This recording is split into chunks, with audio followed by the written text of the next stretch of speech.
नमस्कार दर्शक बंधु मु कृषक यूट्यूब चैनल को आपण को अनेक अनेक स्वागत।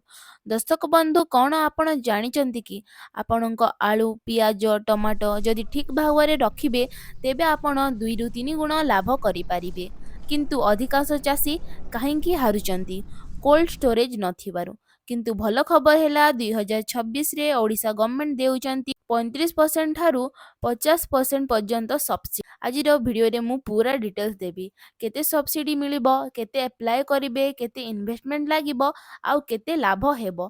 तेणु भिडियोटी को स्किप करंतु ना। एबे आसंतु आलोचना करिबा प्रॉब्लम सेटअप विषय रे। धरंतु आपण 1 एकर जमी रे टमाटो चाष कले फसल हैला किंतु मार्केट रेट हैला 5 टंका प्रति केजी। आपण बिक्री करदेले आपण पाइबे लॉस। किंतु गोटे मास परे ସେହି टमाटर रेट हैला 20 टंका प्रति किलो। जदि आपणक पाखरे कोल्ड स्टोरेज थांता आपण डबल इनकम करिपारुथा।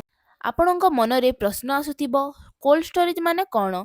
कोल्ड स्टोरेज कहिले हेउची एक ठंडा गोदाम ଯେଉଁଠାରେ ଆପଣଙ୍କର आलू पियाज टमाटो एवं फल इत्यादि दीर्घ समय पर्यंत फ्रेश रहे, टेम्परेचर कंट्रोल रहे, डैमेज कमी जाए, मार्केट रे प्राइस बढ़िले बिक्री करि परिबे।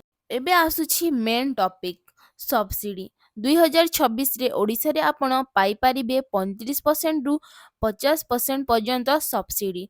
कैटेगरी वाइज देखिले जनरल फार्मर मानकु 35% सब्सिडी मिलिबो एवं एससी फार्मर को 50% एवं ईपीओ और जो ग्रुप रही थाए जेमिति मिशन शक्ति महिला ग्रुप जो रही थाए सेमानकु एक्स्ट्रा बेनिफिट मध्य मिली थाए।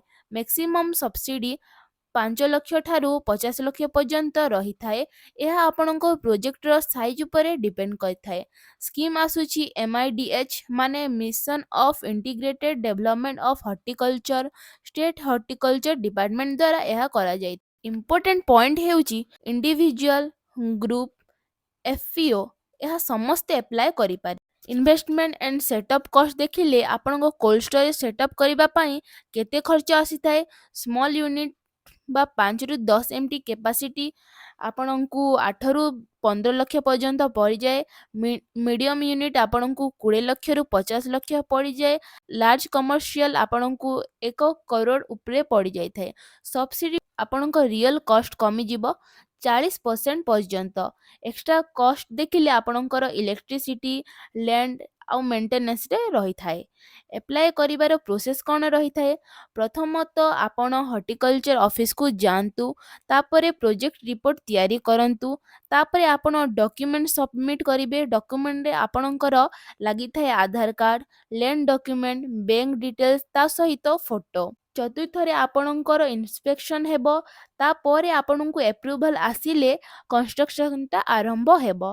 कंप्लेंशन परे सब्सिडी अमाउंट बैंक को आसीबो। प्रॉफिट कैलकुलेशन करिले धरंतु आपणकर 20 लाख इन्वेस्टमेंट कले सब्सिडी आपणकु 40% मिलिबो माने 8 लाख टंका। आपणक रियल कॉस्ट रही जाय थाए 12 lakh. Storage capacity 10 ton vegetable रे प्रॉफिट आपणक रही थाए ऑफ सीजन सेल रे 5 ରୁ 10 पर केजी एक्स्ट्रा रही थाए। तापरे ईयरली प्रॉफिट देखिले आपणकु 2 ରୁ 5 लाख पर्यंत हेई जाय थाए।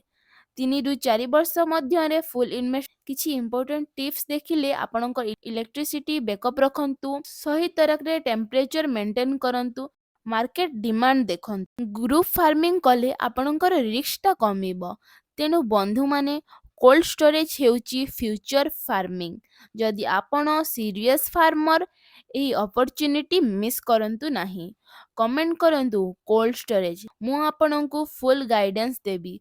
वीडियो भल लागिथिले लाइक करंतु शेयर करंतु एवं सब्सक्राइब करंतु। मु कृषक चैनल को सपोर्ट करंतु।